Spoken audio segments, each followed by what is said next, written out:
So thank you all so much for joining us. My name is Alex Popora, and I'm the Executive Director of the Utah Society for Environmental Education. And again, I want to say thank you so much for joining us virtually for the first in our Explore Your Outdoors series.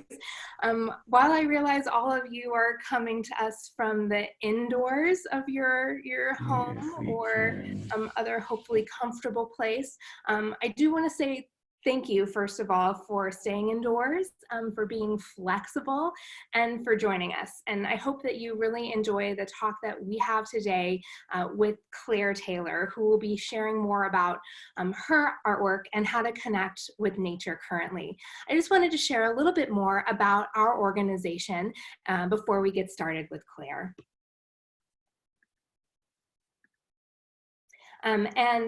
As we jump into things today, so just a quick FYI, we'll be recording. Largely, we'll be recording and sharing these slides. Again, please stay muted just to limit some of that background noise.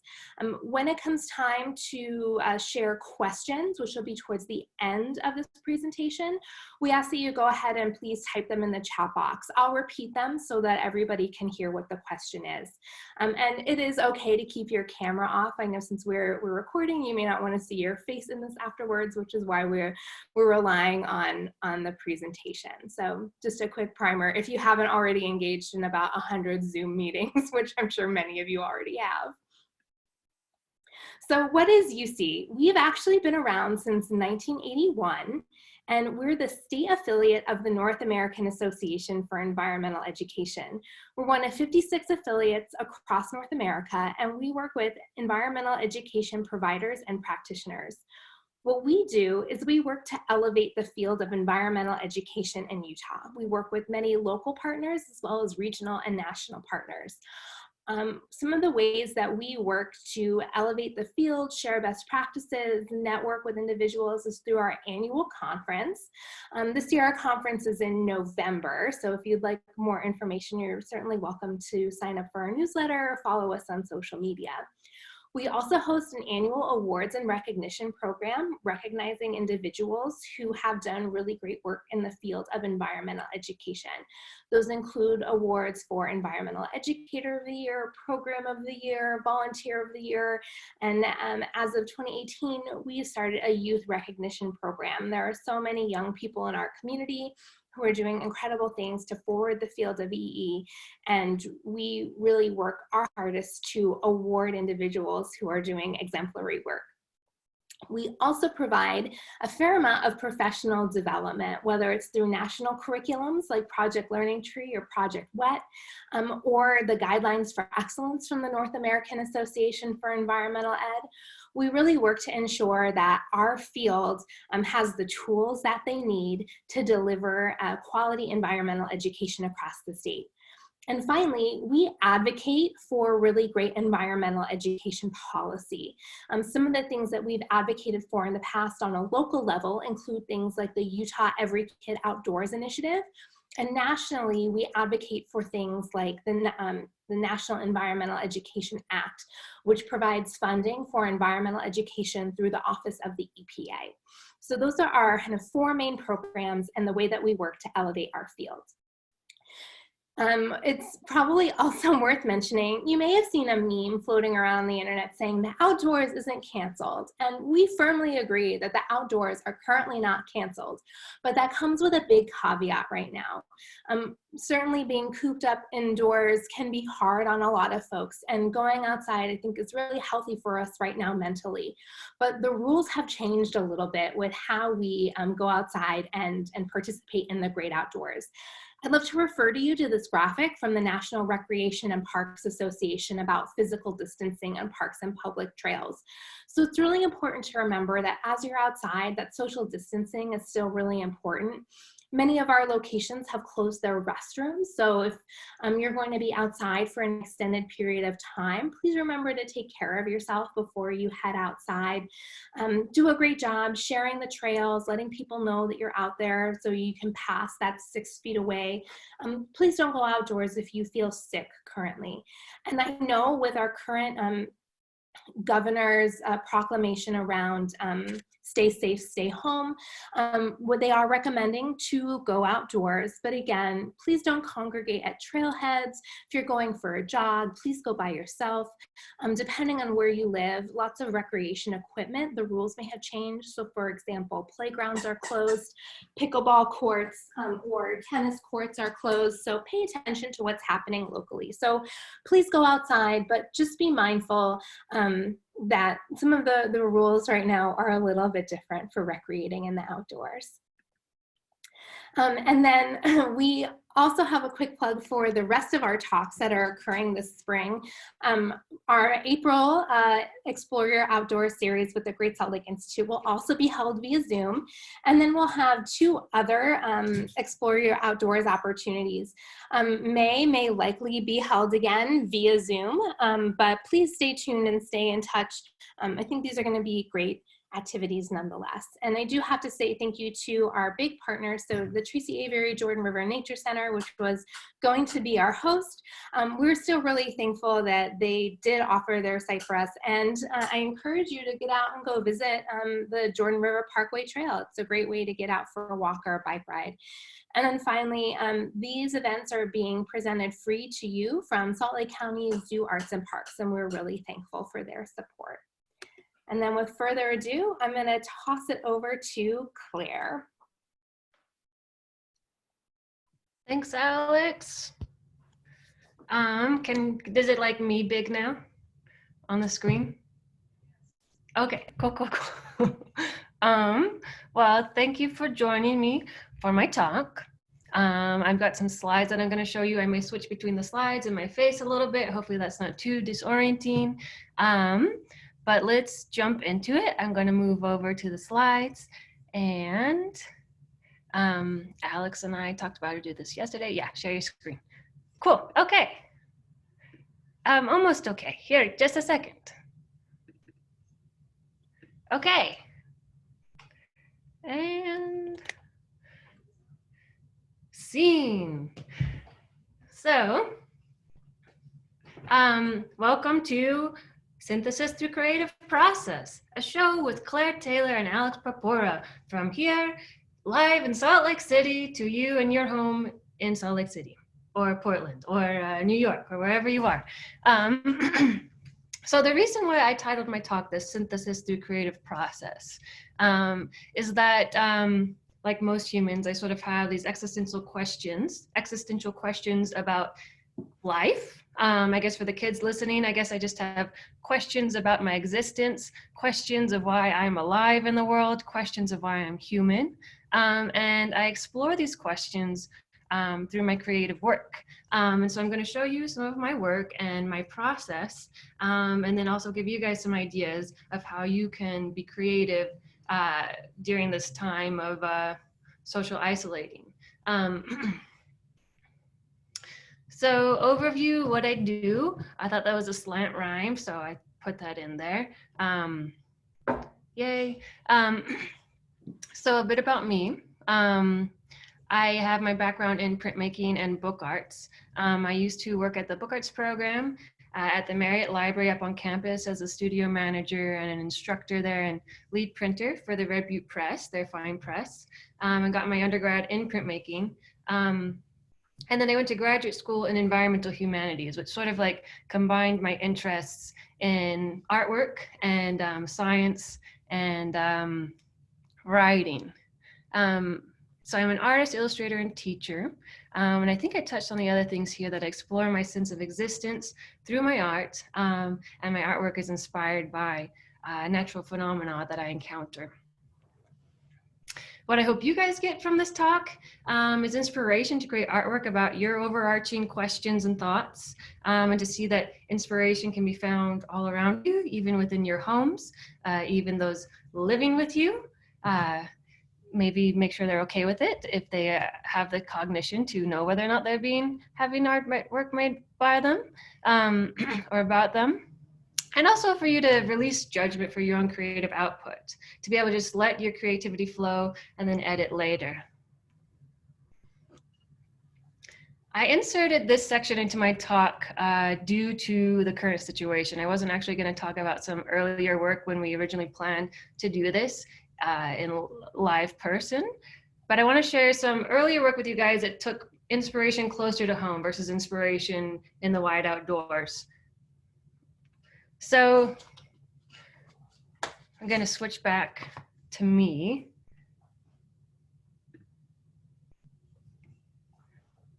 Can you guys see me big? Liz, I can see you. Can give me a thumbs up? Cool. Okay. I guess I can. Okay. So a lot of my earlier work was inspired by my dog Solomon, which was very close to home. He lived with me, which was awesome because he was a sweetheart and entertaining and a rascal. And he was my longtime muse for my undergrad degree in printmaking. And I wanted to share a book with you guys that I wrote about him years ago, probably like 20 years ago. It is called Solomon's 3 Habits for Success. I'll just read a little bit to you. I feel the world would be a more peaceful and moral place if there were more beings like me. Granted, eating cat poo isn't necessarily considered moral, but the benefits definitely outweigh the consequences of a dirty conscience. Here are 3 simple good habits that could change your life. Habit 1, start your days out right. First thing I do in the morning is stretch and yell inspirational phrases. Here are some I like to use. I am canine and I feel fine. I don't have strange feet, but I do eat meat. I have the most pungent aroma on my street and I don't cheat. Secret Princess Schnellsmeyer lives. Feel free to quote me. Habit 2, devote a good portion of your day to dead bug pantomiming. It's an art form, really. I can't begin to tell you what it's done for me and what it will do for you. It improves posture, stamina, and vocabulary. I become the bug. I am the bug. I was the bug that was. We go on, but I'm just going to get you guys to the conclusion. In conclusion, I can't emphasize enough the benefits you will reap if you apply these 3 easy but fantastic habits to your life. In your lifetime, you may be working to become a doctor, a politician, or a lawyer. But what you really want to know is, when does life really start? Well, I have the answer, and you'll find it too if you follow these guidelines. So part of why I wanted to share that with you guys is that my early work took inspiration around me and then fictionalized it. Phenomena that was of the natural world, other creatures, other species, humans are of the natural world. You can also take inspiration from your house plants, which I may start to do just based off of how bananas things are. But let me bring you back to my slides and show you a little bit more early whimsical work. Okay.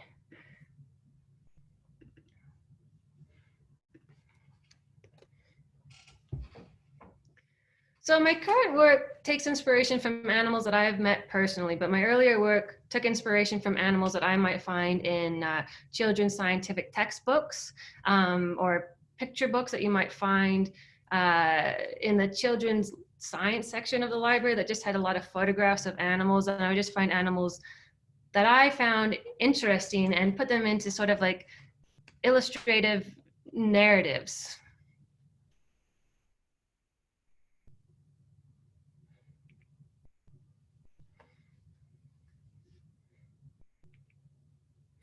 I also wanted to see myself as part of a larger community of other species and other humans. And so at one point I had a show called Wolf Pack, and it was of me and my wolf pack as I viewed it. And it featured creatures that I had actually met, California condors, foxes, humans, though I guess I didn't actually meet Bill Murray, but I aspired to. Someday maybe I will meet him in the wild. But this is just, thoughts on like considering your larger network and seeing it in sort of a fantastical way. I guess these are just some creatures from that wolf pack. And of course, I'm in my own wolf pack. Going along the same lines, taking inspiration from creatures I had met, but sort of fictionalizing them, I created a series called Thoughts on Existence as Told by Coyote. I showed at Copper Palette Press a long time ago. And I wrote a little poem that went with it. You exist, Sparkle Puff, magical, fantastical wonder child. You are born, O lovely one, and you are a bodacious banana bean. You are welcome here, wild child, so live, live, live.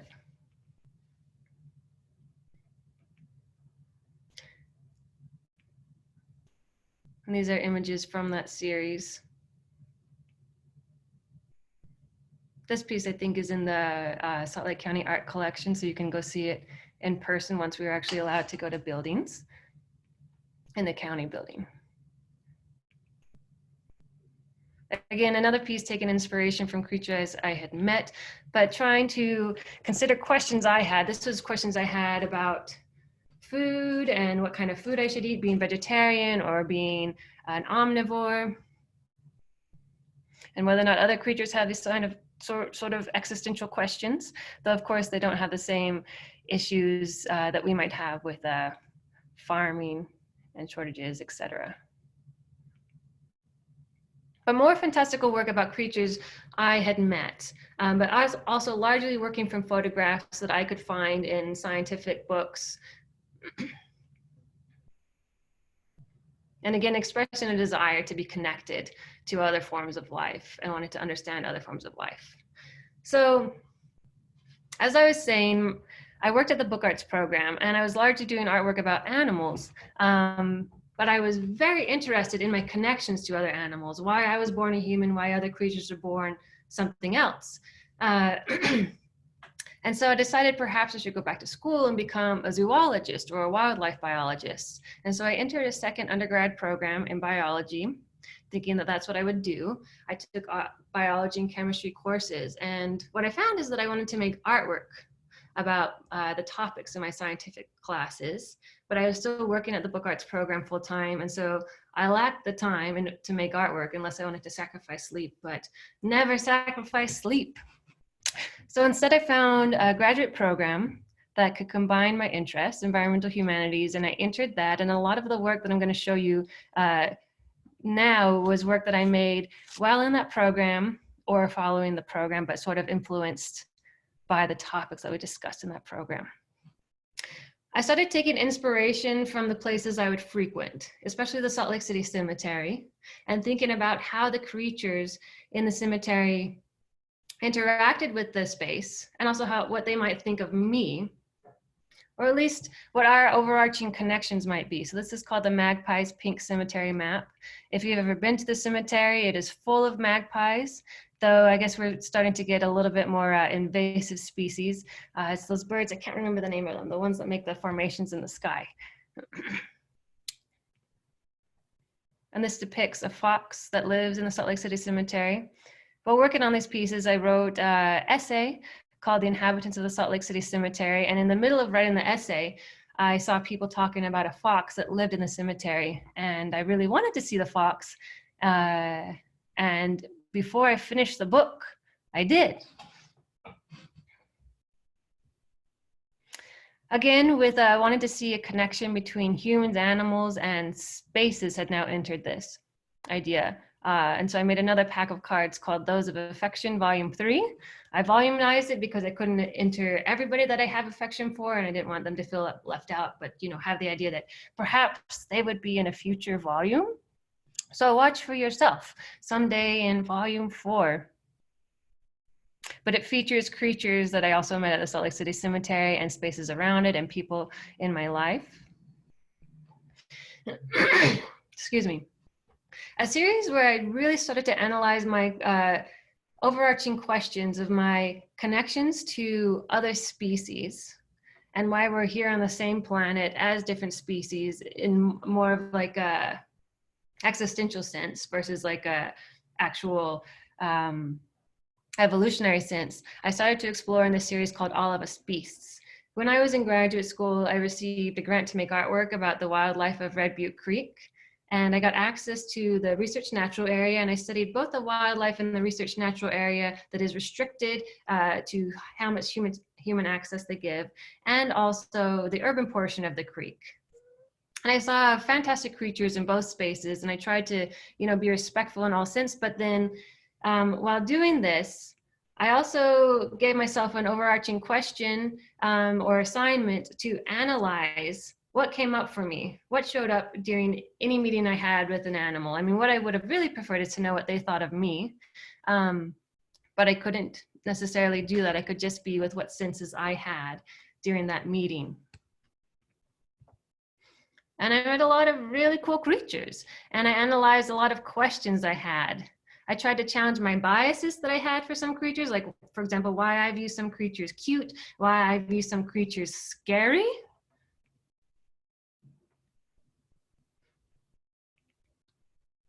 One of the first creatures I came across was a thistle covered in aphids.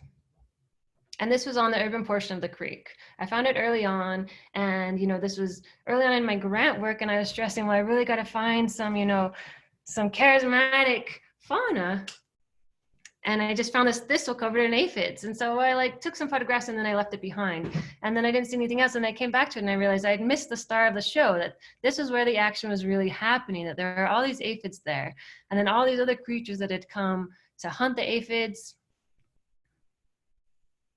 And it was a really dynamic space. And it was also beautiful too. Next to the thistle was this big bush. I'm not sure what kind of bush that is.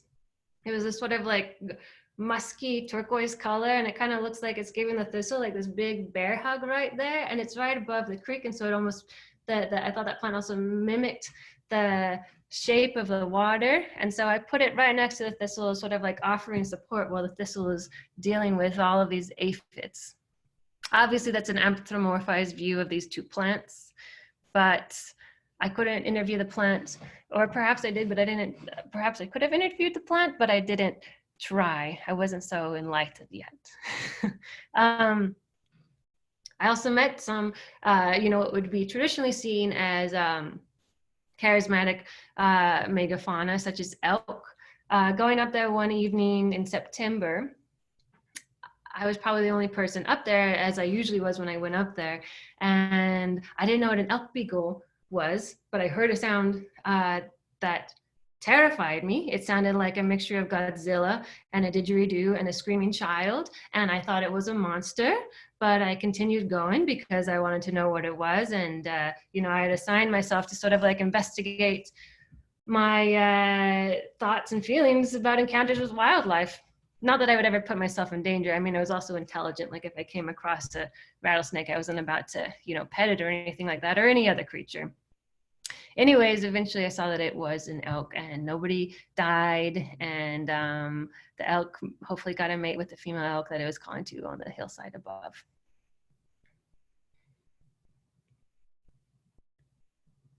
I also analyzed a lot of my feelings about animal death during this project. This piece is called Bones of an Unknown Beast.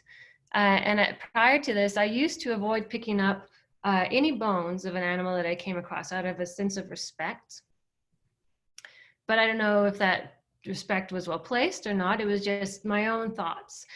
But at the top of the Red Butte Research Natural Area, there's a trail that goes up towards a lot of research sites for biologists that go up there and do work.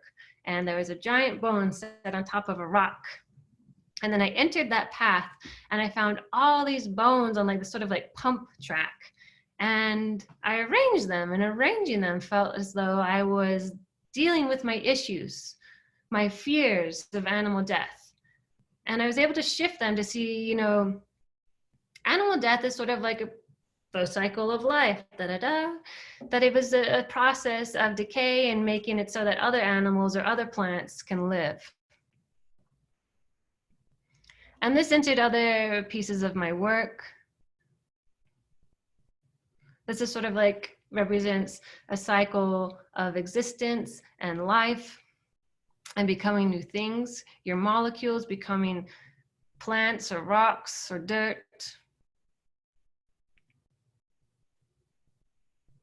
This is from an eye of a rabbit that I found dead on a trail. And I would check on it periodically just to watch this process of its decay. I know I sound like a psychopath, but it was to understand larger issues of life, to sort of be able to shift this into something beautiful in my mind, to see that it was decaying and becoming part of the landscape of its former home.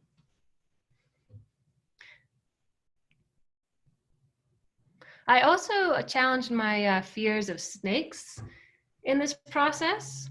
I've had a long-standing fear of snakes, even if they were non-poisonous snakes.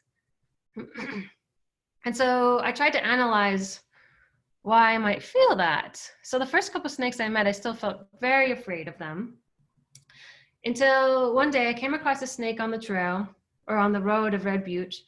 And I decided I'm just gonna be here with the snake. This is a non-poisonous garter snake. I'm just gonna be here with it and see what shows up for me. And so I knelt down and I looked at the snake and I looked at its eyes. And it had these bright yellow eyes.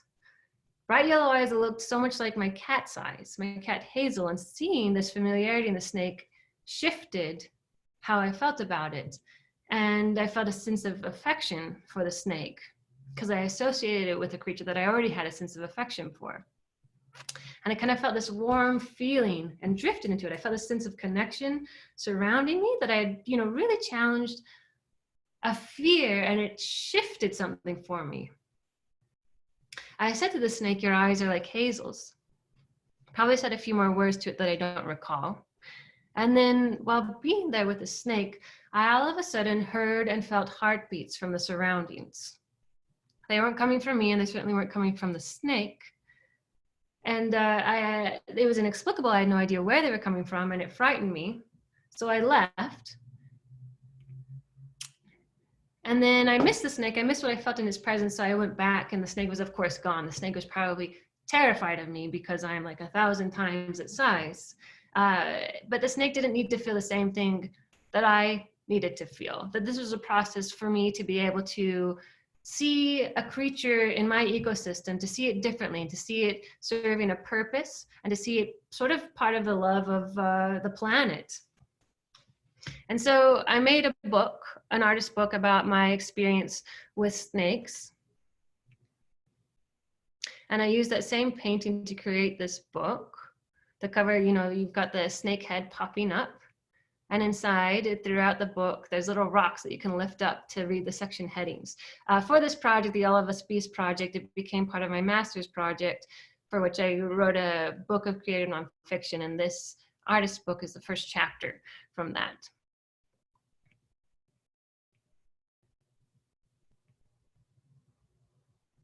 Following the All of Us Bees series, all I wanted to do was make artwork about snakes after that experience with a snake. But since it was a grant work, I didn't feel like it would be appropriate for me to deliver a bunch of paintings of snakes. So I decided I'll make artwork about, all of the wildlife that I come across: rabbits, elk, deer, coyotes, etc. And then once I have time, I will make artwork about snakes. And a couple years ago, in I guess 2018, I got an artist residency with the Utah Museum of Contemporary Art, and I decided now is my chance to make artwork about snakes. Sorry, I think did I misspell contemporary? I did this in InDesign, so it didn't do tell me if a word was spelled wrong. But nature of the beast, pun intended. In any case, when I started on my work for my artist residency, I gave myself permission to make as much work I wanted to about snakes. But once I started on that, I realized it wasn't just about snakes. It was about a larger feeling that I had experienced with the snakes. And it was a feeling that I felt usually when outside by myself in nature. A sort of feeling of synthesis, of ideas connecting without me necessarily being able to verbalize those ideas. It was just sort of a sense of peace, which I'm sure many of us have felt in nature. There's been studies done about it, how our brains work differently when we're in nature, that it's calming. So for this, for my, sorry, I probably should have put some slides earlier here, but in any case, for this exhibit, for my artist residency, that ultimately ended up as this exhibit, Transcendence by Observation. Shout out to my brother Blue, who came up with the idea for the title. I explored the larger feeling that I felt while with the snake, which I will get into a little bit. as I show you the pieces. For the exhibit I ultimately had for that series, I provided a field guide at the opening of the exhibit. And you could take it throughout the exhibit with you. It wasn't a traditional field guide. It had a poem inside, which I'll read later. But these are just thought shots of the finished work for that series. And then I'm going to go into what this series addressed. So as I mentioned, I realized that what I needed to explore wasn't just snakes. It was the feeling that I felt with the snake. It was a sense of connection and synthesis while in nature, experiences of the sublime. And over that year, I had several experiences of the sublime that I depicted in that exhibit. This first one is called Acknowledged by the Sunset at Horse Thief. So a couple years ago, I was in Moab and Arches National Park and the larger Moab area doing research for a commission. And my mom went with me and we went camping. And one night when we went camping, I went by myself and went and painted and finished my burger from Milt's Diner.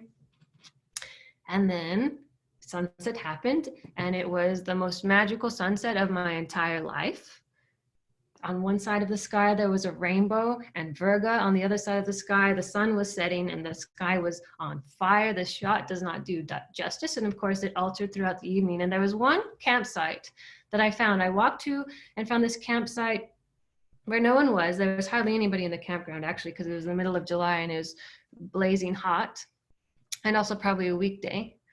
But this campsite, you could stand on it and it felt like you were on the edge of the earth. It was slightly raised over dip in the landscape. And standing there, it felt like I was within the sunset. That it felt like I was part of the sunset, like possibly all of us are part of all of existence. But there I could feel it, and it felt like an acknowledgement and a blessing from the sky. And so I wanted to depict that magic and love that I felt in that landscape. And these are just some crops from that piece. The next piece in the exhibit was called Love by the Prickly Pear. So I suppose a landscape is something fairly grandiose and large in the scheme of things, at least on our human scale. But I've also found sublime experiences in things much smaller. I was in City Creek Canyon hiking with a friend above the main trail, one of the trails that shoot off. And I came across these bright yellow flowers, and they were on this prickly pear cactus. And I got so excited, I didn't even know we had these giant cacti up in City Creek. And I went and looked at it. And then once I got close to it, excited drawn by the yellow flowers, like a bee, I saw on one side of the cactus was this like little wasp nest tucked in as though like the cactus was holding it in love. Because the cactus also like had these parts that look like hands. So on one side we had the like little wasp nest, and on the other side were these like little aphid-like creatures, and it felt like this like loving embrace and ecosystem for these like seemingly separate creatures together. And so there it is, ta-da, a beautiful cactus. This was one nearby. You can see that it kind of looks like these like gangly hands. The wasps. I got, while working on that All of Us Be series, I got a long zoom camera so that I could like zoom into something like wasps without, putting my face in front of them and getting potentially stung on my nose. Even had like a heart-shaped pad, but I felt like it was a living cactus before I discovered this heart-shaped pad with like gangly looking toenails. These are the aphids. I don't even know if those are aphids, excuse me. I shouldn't call them something that I haven't even researched. I should ask my entomologist friend to identify them for me. And after finding the cactus, I revisited by myself. I rode up on a bike that isn't actually my bike, that's my friend's bike I borrowed because he was tuning up my bike as my prize for an alley cat I placed in. And I borrowed his bike to go up there and be able to paint it.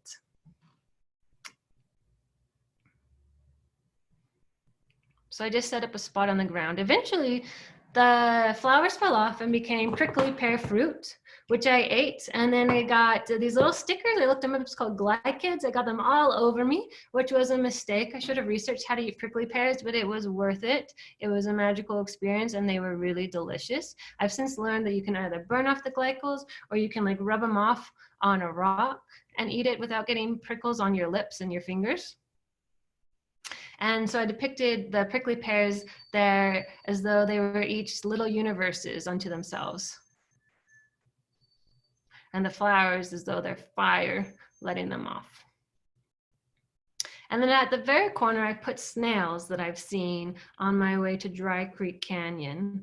I like to run up there pretty often, and on the cement trail before you hit the dirt trail, or I guess it'd be the asphalt trail, there's a bunch of snails that usually get run over by mountain bikes, unfortunately. I try to save them when I can, but it's a futile effort. Goodbye. I mean, not goodbye from the presentation, but goodbye from the cactus. And then another experience I had was with a fox. That same fox that I discussed in the Salt Lake City Cemetery, at least one of them. So during a time when I was feeling fairly depressed and sort of fraught with existential angst, or for kids watching for like questions about why am I alive, why am I human, why am I me, I used to go watch a mama fox take care of her pups. I'd sit very far away to ensure that I didn't bother her, disturb her or her pups, or make her feel worried that I would. And for the most part, that was fine. I'd usually bike there on my way home from work, sit for a little while and take photographs with my long zoom camera. And then one day, the mama fox noticed me, and she did a semicircle around me. And I decided I should leave because I didn't want her to feel threatened. But before doing so, I zoomed in and took a photograph of her, and then I left. And then I went home and I pulled up the photographs on my computer, and I saw this. I saw this face looking at me, and it was like she was looking through me, as though she could see me better than I could see myself. She cut through my existential angst like a knife to sort of say to me, I mean, I don't think she was trying to express this to me, but what I took from it was that it's fine, it doesn't matter, that you are a creature and I am a creature, and that it sort of collapsed my existential angst on its head. And so I wanted to depict her face, though I took a while to do it, even though that was an incredible experience for me. I didn't do it until after meeting a dog named Bandit, who I used to house sit for a while and took him on adventures with me. A real sweetheart. I do a lot of teaching artist residencies, and I had the opportunity to do a teaching artist residency in the Four Corners area, and I brought him with me. We stayed in a little Airbnb cabin thing, and I worked on paintings there during the times that I wasn't teaching at the elementary school. And so he largely influenced a lot of the wherewithal to be able to make this painting about an experience I had a couple years ago, that he made it feel supportive, I suppose.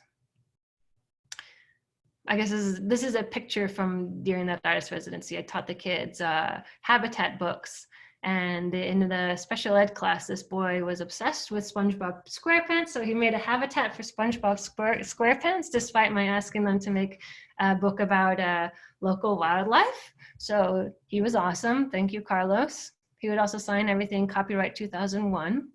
And I asked him why, and he said it was just a really old date, an old date that he could think of. There was also some bats around the school. They had a bat club, and so I believe that's why he put the bat there on the back of his book. Cool kid. And here's more of Bandit, just for like good times. Before starting on a lot of these paintings, I made this painting of Bandit as a sort of, I think, process piece to connect to the larger themes, or the way I would, at least the technical ways in which I would approach these paintings. So thank you, Bandit, for assisting me in my synthesis process. Also behind Bandit, I made this painting while on a trip through northern New Mexico. And behind him, we have Beastie Badlands and Shipwreck Pinnacle. This is a photograph of the painting, far from finished. I don't know if I have a photograph of it finished. I'll need to see. But while in northern New Mexico a couple years ago, I went on a trip with the person I was dating at the time, and he wanted to visit Shipwreck Pinnacle. I didn't know much about Shipwreck Pinnacle. I now know that you shouldn't go up close to it. It's on sacred land. It's on the Navajo reservation. At the time, I was just, I guess there's no excuse for it. I was blindly naive. But in any case, we visited Shipwreck Pinnacle, and I had a sublime experience there that knocked my socks off and blew my hair back and blew my eyebrows back and blew my eyelashes back. But I won't get into that because I think I've got too many stories to talk to you about. Also in this exhibit, I had a series of abstract prints that sort of touched on that larger feeling that I was discussing, the sort of feeling of sublime experience and synthesis through these sublime experiences. And I had these series called Cosmos that I see as sort of like consciousnesses merging and submerging, worlds merging and submerging, my consciousness connecting with your consciousness, my left brain connecting with my right brain, our universe connecting with another universe. I could go on. I made a series of like 10 million of them, so I'm just going to go through them as though we're an animation and they're changing and merging and submerging.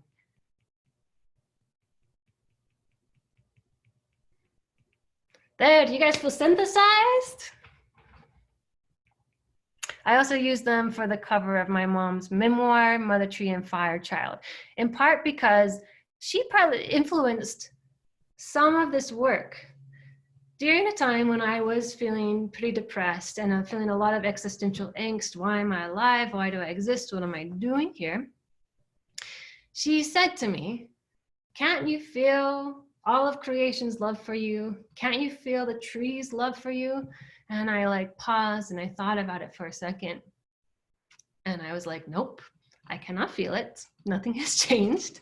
But then one day while I was on a run outside, I could feel it. All of a sudden I could feel it. It felt like love radiating from the sky, love radiating from the trees. It was something like the feeling that I felt while with the garter snake. And so this feeling largely informed, as I said, this series.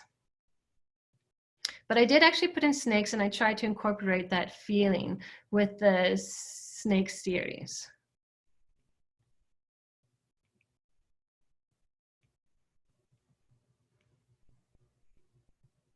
Those were all lino cuts, same for those abstract Cosmos prints. Most of my work I'm discussing here are watercolor and gouache and colored pencil, which will be fairly accessible for most people watching this. The snake prints and the Cosmos prints will be less accessible, creating work inspired by that because it was relief prints printed on a letterpress, printed at the place I used to work at, the Book Arts program. And then I made a map called Waking Map Transcendence by Observation that incorporated aspects of all of the pieces in that exhibit. And then a little field guide. I will read it to you guys quickly. Should I go to regular screen?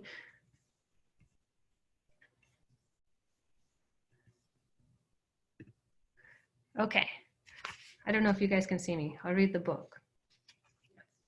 For your pocket field guide, Transcendence by Observation. It's got the fox eye there. Part 1. You'd like to know who you are. You'd like to know yourself to the depths of your roots in the dirt and beyond and back again. You'd like to know yourself down, down, down, deep, deep, deep, and back, back, back, up, up, up again. To deeply know yourself, you need to dig. And when you dig up pains. Big booming pains and little sickly, prickly pains. Pains that cut quick to the core of your apple. And with the pain comes fear. Fear of what lies beyond the pain. Fear of what you'll find if you keep digging.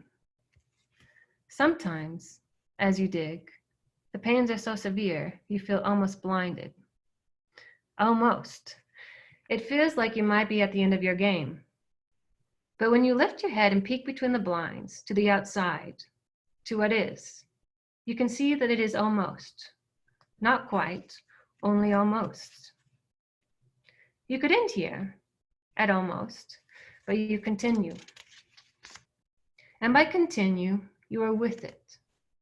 And when you are with it, you release the fear. And then there's sweetness. Sweetness so profound you wouldn't have thought it possible.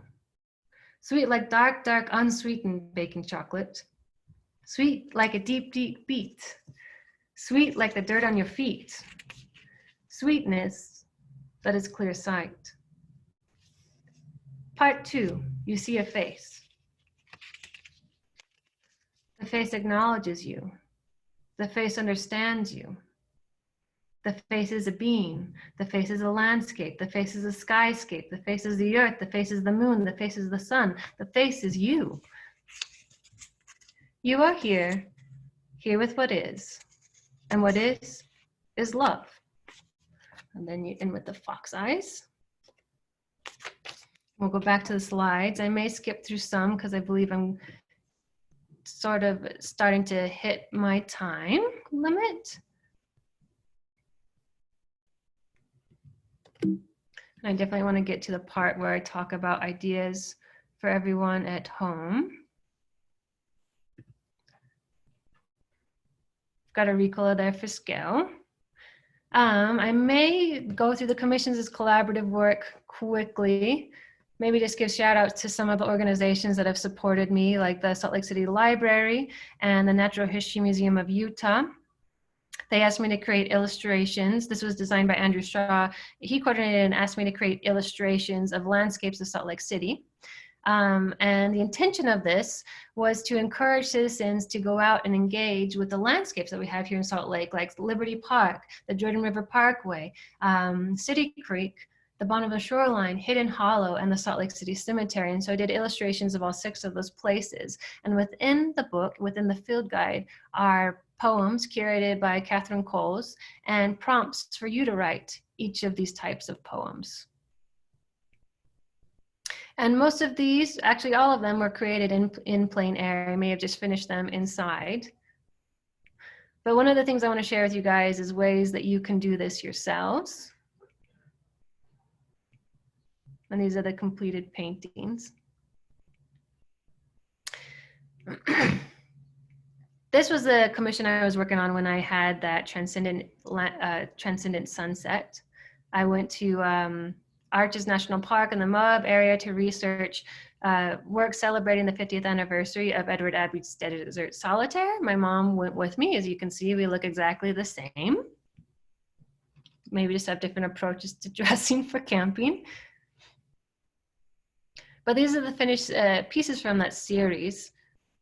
So one of the reasons I view commissions as collaboration is that I'm often supplied a text, and I try to interpret the text in my own way so that I enjoy the process, but also honoring the author's work,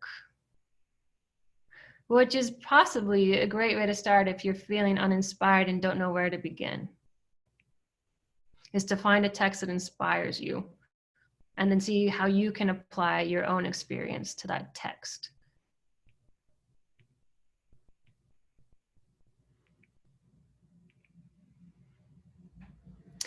I may skip these. Oh, this is a good one. Torrey House Press created this chapbook called Sights and Sightlines. It's new ways to explore our Salt Lake City communities and ecosystems. So that might be worth looking up if you're interested in learning about how others have viewed Salt Lake City ecosystems. They used my cemetery painting for the cover. But that's Torrey House Press's website. And I think they're doing a deal on their books during this crazy time that we're in. I'm going to skip this part and this to jump into ideas for you guys. I know a lot of you are teaching your kids at home. I do a lot of teaching artist residencies, usually with children. I sometimes teach adults, but those are usually for shorter durations. Children, I'll usually go for a week or so at a time. But one thing I like to encourage when I'm working with kids is to not give them too many parameters. I give them enough parameters so they don't feel lost, but I really try to encourage them to connect with their own creativity and their own subconscious. So I'll often start with a meditative exercise. Usually for this book, which is a habitat book that I teach kids, I ask them to meditate on a place outside that they've been, because usually I'm working in the classroom and we don't have the opportunity to go outside, or usually if you take a class outside, they'll all just like run for the playground and don't really focus on listening to the birds. So this is something you can do at home, is have your child close their eyes and think of an outdoor space where they've been. Ask them what the sky feels like or what the air feels like. If there's a breeze, ask them to look up at the sky and what the sky looks like. Ask them to say what they hear or consider what they hear, what they smell, what creatures they might see, what those creatures are doing, what creatures they can't see, what are the creatures doing that to whom they can't see. And then if you don't give too many guidelines, they come up with some amazing things, like look at these bison that this kid made. They like break my heart, they're so cool. Also, I would encourage you to incorporate art in other topics for your children, because I feel like creative processes help synthesize things. Ta-da, the talk, the buzzword of the day. Usually I do like a cycle book with kids, but with kindergartners, sometimes I'll just have them draw it out on a paper. I didn't plan this one out very well because I was limited on time and sort of had to swing it. So I didn't draw out the locations for kids where they would put the components of this life cycle, but then kids have a great sense of color and composition. And I think despite my encouraging them to do it in a perfect circle, they came up with some amazing paintings. And they're much better than the ones that I guided them through the locations on the page.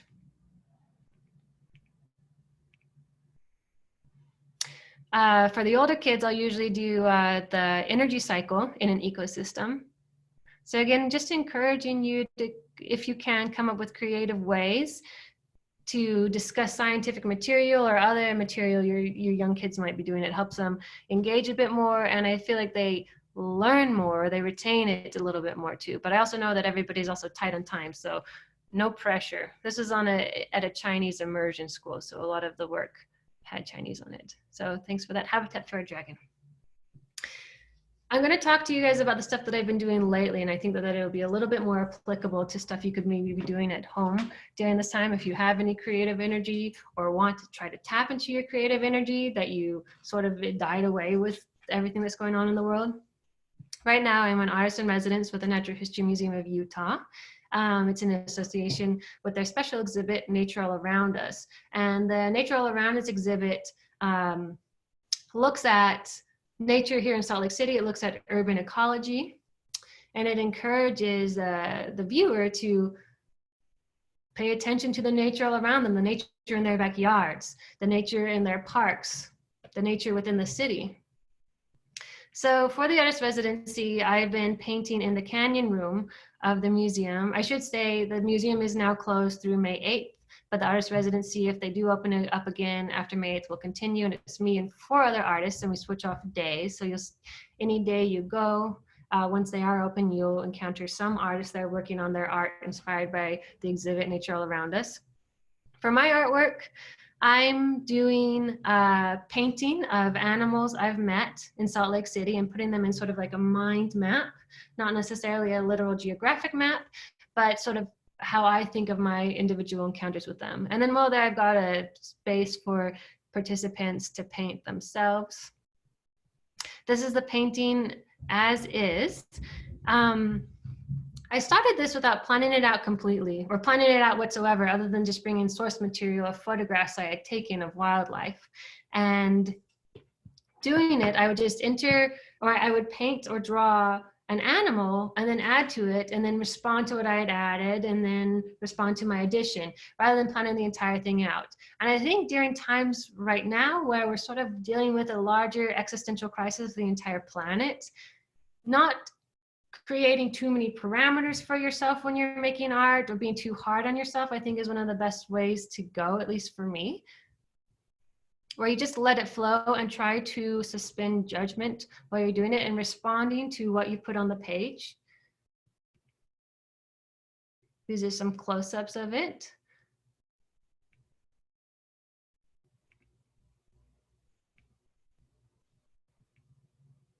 Because I have that spider in there twice. I think I really liked it.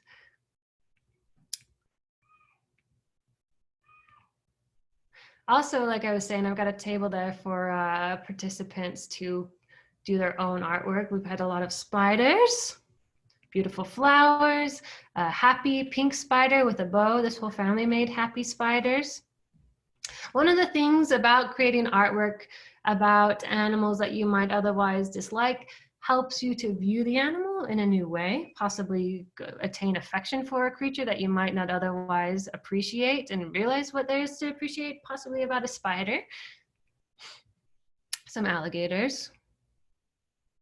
Right now, I'm working on a piece about what's happening, such as the earthquake and social distancing or isolation. And it's helping me just deal with the whole process that we're all going through right now, to kind of see maybe some of the silver lining, some of the beauty in the terror.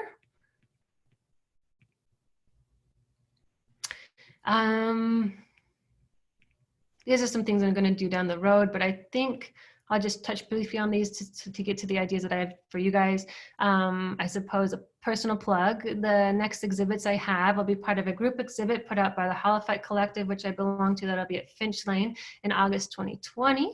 And then in December, I'm going to have an exhibit at the City Library, at the Gallery at Library Square, which is about an experience in Cathedral Valley, where I went and spent a 24-hour solo camping trip. I saw this magic mountain that I had seen in a vision previously that was entered, or that was put in my City Creek painting. And I just started a bunch of paintings in plein air. Part of the way I work when working in plein air is I kind of just throw a bunch of paint on the page. Let it be kind of a very expression-y, that's not a word, full of expression. Uh-oh, I think one of my cats are vomiting. I'll clean it up after this is all over.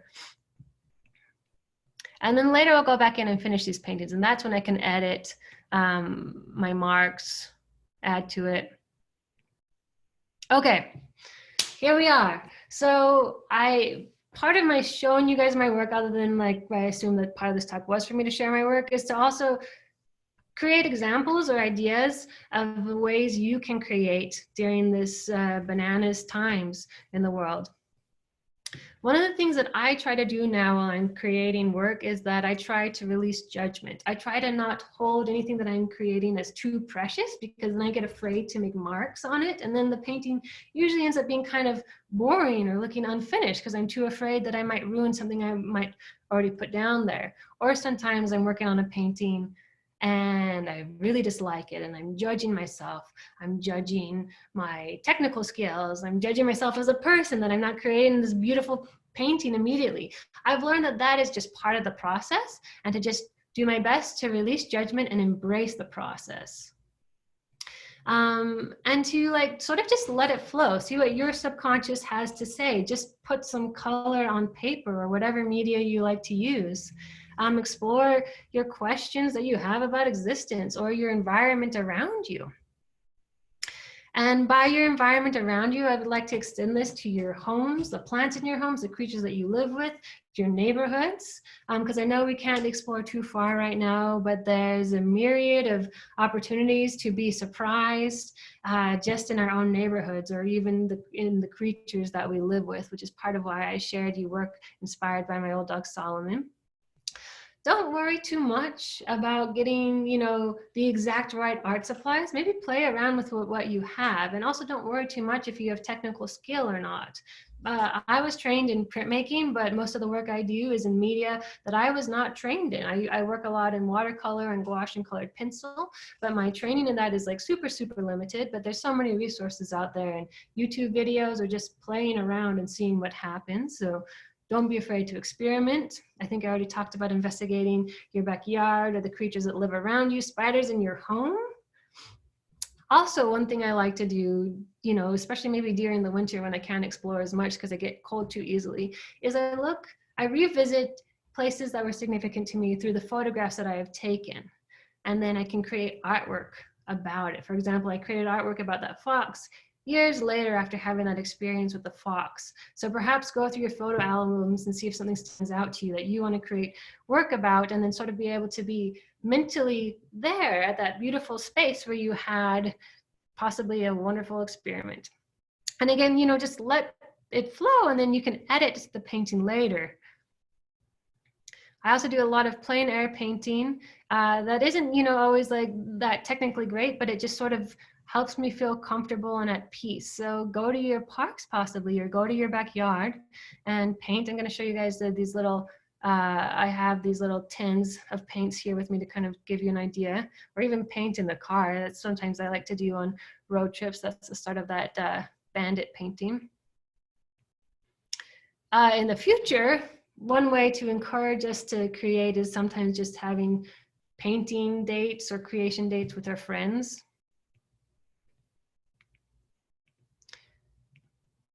Okay, and this is where you can find me. Instagram, email, and I have an online shop. Most of the work I showed here, I have prints available of, and I know most people are struggling right now. So I wanted to offer, I guess I myself am sort of struggling a little bit as an artist, given stuff happening with COVID-19, and as many other artists are. And so I wanted to do a discount code that benefited both myself and the purchaser and other artists. So you've got discount code HEART for free shipping anywhere, or local delivery. They'll of course wait to ship or deliver once it's deemed safe to do so. And 10% of all sales will support other beings or businesses, small businesses hit hard by the coronavirus. I should say that I was inspired to do that discount code by my friend Haley Rose Taylor, who is also an artist, and she offered a similar discount code offering the same thing. And I thought that was beautiful and lovely. I want to show you guys some things on the actual camera here. Can you see me? Okay. So I wanted to share with you guys some ideas for plein air painting and engaging with your outdoors. Some of the stuff you guys saw on there, like I had these like little tiny paint palettes. I created these out of like Altoid tins or similar tins, where what I used is I took some Sculpey clay, and I put holes in the Sculpey clay with like the end of a brush or something like that. And then I filled it with tubes of paint, just so I had like a palette that was easily mobile. I guess that one has a bunch of holes. You can make it have less holes. I have another one with less holes, but I'm not sure where I put it. It's also easy to encourage yourself to create and engage with outdoor spaces, is if you have like your art supplies and like a compact thing that's like very quick to take and everything's all together, versus needing to gather everything all at once. I just have like a little zip up pouch that I got from Dick Blick. And in it I have, you know, another one of those like metal tins. This one's a better example because it has less holes. This one looks a little worse for wear because I allowed kids to use it during my artist residency at the Natural History Museum. But it just includes like anything I might need to be able to just paint outside, to just sort of find some time to feel at peace, including water brushes. I don't think I'll go through all of my art supplies like I initially thought I might, because I want you guys to just use whatever art supplies you might possibly have, which is largely what I've often done in life. But one thing to note, I guess, to be able to make a larger painting, I'll sometimes fold up a nice sheet of paper in like a map fold so that I can just take something larger with me. And also once it's folded up, the trick is that it feels less precious. I'll stop talking right now in case anybody has any questions. Awesome. Thank you so much, Claire, for sharing your perspective and your process. And I think one of the things that really stood out to me was, you know, feeling the love for us that's also radiating from nature. I think going outside and, you know, giving some of ourselves and also taking back what nature is giving to us. I think that's really meaningful right now. There are two questions. The first one is from Jenny, and she asks, do you keep separate supplies for field and home, or do you use the same? Oh, that's a great question, Jenny. It depends upon what I'm painting. So if I'm just painting something small that it's just more for fun, more for my mental health, I'll usually use like these little tins that I've filled with Sculpey clay and watercolor tubes. But at home, I tend to use a larger palette like this, where I filled it with the tubes, but I've got more space to work. If I'm working on a larger painting in the field, like that cactus painting, I will take this with me, but usually it's just those little things. But I think either option, it works, like to either use the same stuff at home that you use in the field, or do it separate. I guess another thing though to keep in mind, in the field, your brushes tend to get a little bit more of a beating, so I usually try to reserve a couple brushes that are just for the field. Excellent. So we have 2 more questions. One is from, three more questions, and we're going to limit it to these 3 questions. So M. Taylor says, what's your favorite paper to watercolor paint on? Excuse me. I really like arches, or maybe it's called arch. Let me grab an example real quick.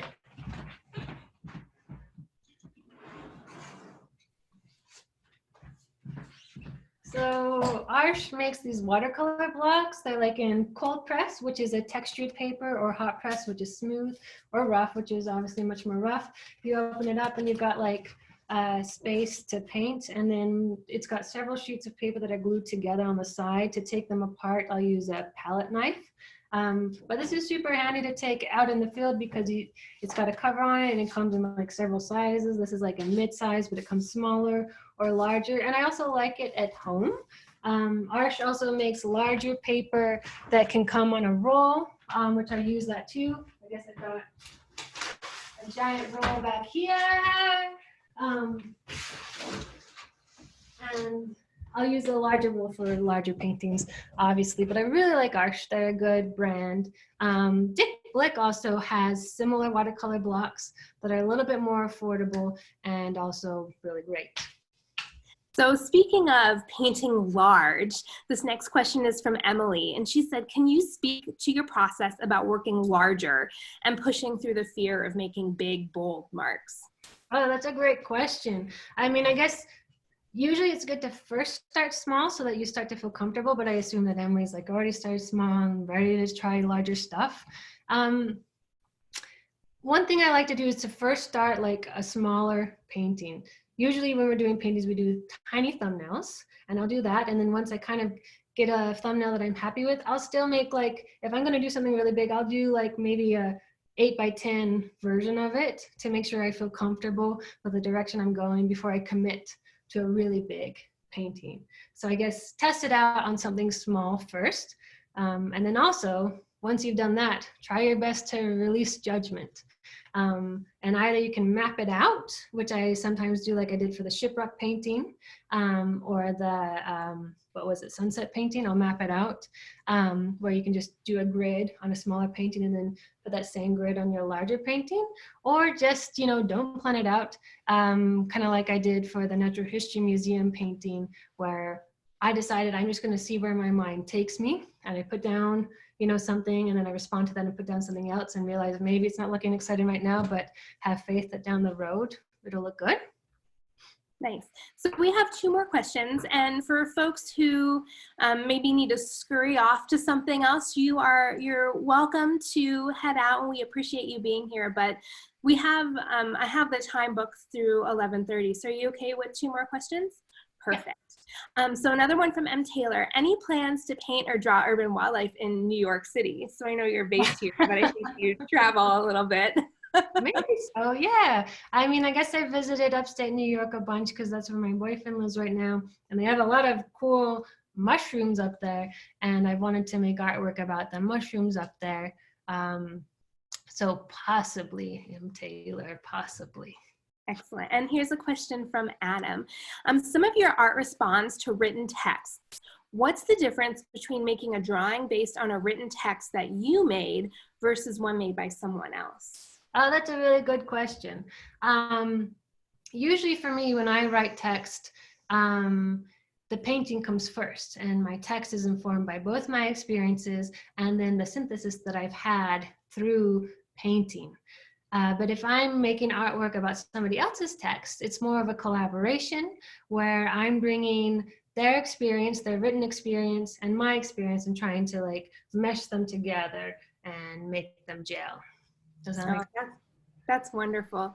Well, thank you so much for kind of sharing some other ways that we can get out and experience the outdoors. I think, you know, we're all, many of us are in a place where we're trying to figure out like what everything means currently. And I think art's such a great way for us to make those connections and to enrich our time outside. So thank you so much for sharing your work and your knowledge. Can I add just one thing? Just in case for anybody that doesn't have any art supplies, but you might have other things, maybe be creative with what you use as your media. I know a lot of people will paint with tea because tea will stain things. I have a friend who's an art teacher who now has to do online classes for her elementary school students, and she's struggling with this, and she's having her students maybe make pigments out of dirt or whatever they can find. So maybe be creative and work with what you've got right now. Oh, that's wonderful.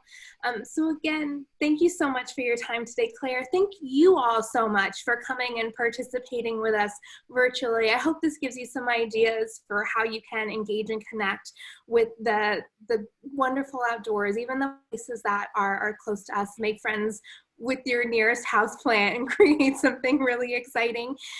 For all of you who participated, I'm going to send you just a quick 3-question survey about your experience today. And thank you all so much. Thank you. Take care. Bye.